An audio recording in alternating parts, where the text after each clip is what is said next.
150 మందిని మార్చిన నువ్వు గెలవు. గుర్తుపెట్టుకో, నువ్వు చెప్పుకోవచ్చు, డబ్బులు సర్వేలు చేసి చేసుకోవచ్చు, ఎగరచ్చు.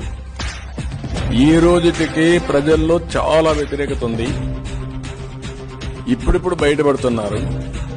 జనవరిలో మీరు చూస్తారు, ఫిబ్రవరి మార్చిలో మీరు చూడండి, నోటిఫికేషన్ వచ్చిన తర్వాత మీరు చూడబోతున్నారు. అడ్రస్ కూడా, ఒక్కొక్కరు అడ్రస్ కూడా ఉండరు. వీళ్ళ యొక్క డిపాజిట్ గల్లంత పరిస్థితి వస్తుంది.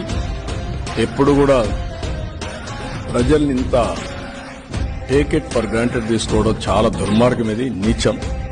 ప్రజలకు మేలు జరగాలి. అందుకే నేను మొన్న కూడా చెప్పాను, నేనున్నప్పుడు చాలా నిర్ణయాలు చేశాం, ప్రభుత్వ విధానాలు, దానివల్ల అందరూ బాగుపడ్డారు.